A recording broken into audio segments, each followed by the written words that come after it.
Welcome to the first part of the Chapter 25 flipped classroom that deals with pages 650 to 660. And in this part of the PowerPoint, we're going to be going over the different parts of Chapter 24 that deal with key concepts in period 5. So we'll deal with capitalism, the dawning of capitalism. We'll look at the Enlightenment, and we'll also look at the scientific revolution. In the first section of this PowerPoint, we're going to focus on key concept 5.1, industrialization and global capitalism, and the expansion of various financial institutions and thought. So this is 5.1, Roman numeral 3, letter A, and if you want to follow along with your key concept packets, that's on page 3. And it is the ideological inspiration for economic changes lies in the development of capitalism and classical liberalism associated with Adam Smith, this guy right here, and John Stuart Mill, this guy right here. Now, John Stuart Mill is not in your book, so this is the place where you're going to learn a little bit of background information about him. As we've discussed earlier, Europe was participating more in trade, in markets around the globe. And this led more to, well, not led, but was associated also with a focus on wealth. So this system that had been in place was mercantilism, which was fine. However, that system was changing as there was more accumulation of wealth. In addition, there were more institutions to help facilitate wealth, and either it's in the accumulation of it, like banks, and then there were more investment opportunities seen in joint stock companies, and as we'll learn in Chapter 30, limited liability corporations. Now, these institutions were part of the ideas of Adam Smith. He wrote this book called The Wealth of Nations, and he is considered the founder, one of the founders, at least the most popular one that we learn about, of early capitalism. In this idea of, or Adam Smith's idea of early capitalism, you have what's called the free market. And government shouldn't be messing with the free market. They should let it be, or laissez-faire. That would be the French of that. Let it be or leave it alone.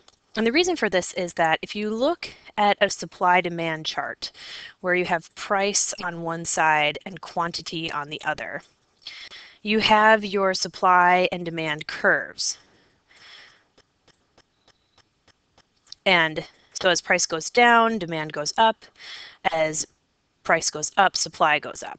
Now, this here would be the quantity that you could sell when a market is at equilibrium. And what Adam Smith believed is that the invisible hand would guide the market to that price. And we'll be looking more at Adam Smith in Chapter 30. So that's all we're going to pretty much say about him for now. So this invisible hand guides the quantity or the market, and the government gets in the way of that with things like quotas and price minimums and later on minimum wages. That's Adam Smith's philosophy. Okay.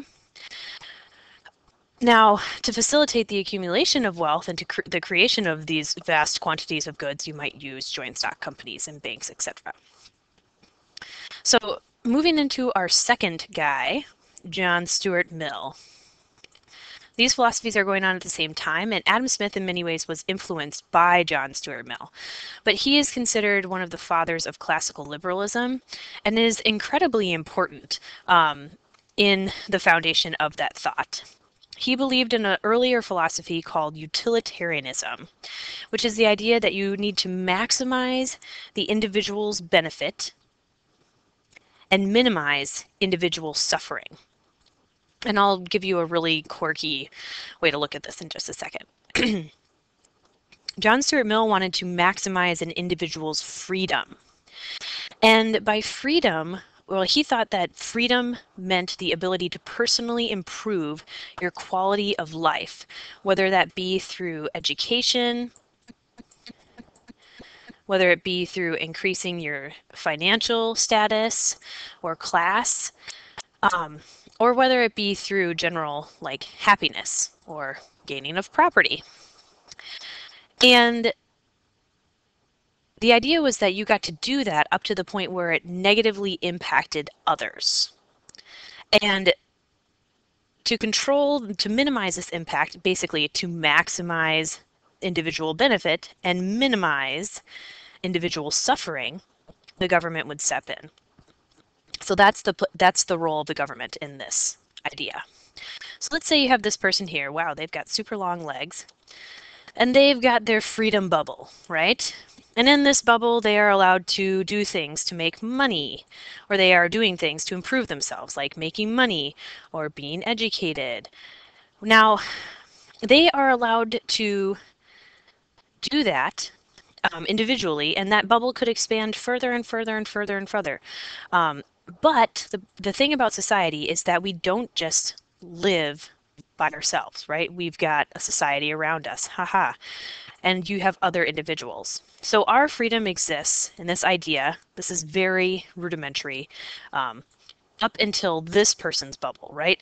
This person has the right to educate themselves. They have a right to produce financial gains. They have a right to entertainment, yada, yada, yada. But the part where these bubbles interact, and negatively so that one person is negatively impacting the other, that is the line where government should step in. So you should be able to better yourself up to the point where your betterment is harming, up to the point and not beyond the point where your betterment is harming others. It's a complex philosophy, although I'm making it seem very simplistic, and it's really, really important because that is not a simple statement. There are many opinions about where this point is and how to get there. One of the ways that capitalism impacted Europe was the destruction of the guilds. These were places, if we go back to Adam Smith, that were controlling price and they were controlling quantity. And so companies like joint stock companies and limited liabilities organizations counteracted that with what's called the putting out system or the cottage industry system, where they would have they would spread out production amongst the rural development. Now, this actually really negatively impacted many farmers' lives, and we'll get into that when we get to chapter 30. So that is the first part of our flipped classroom. Now we'll be moving into the scientific revolution, and then after that, the Enlightenment.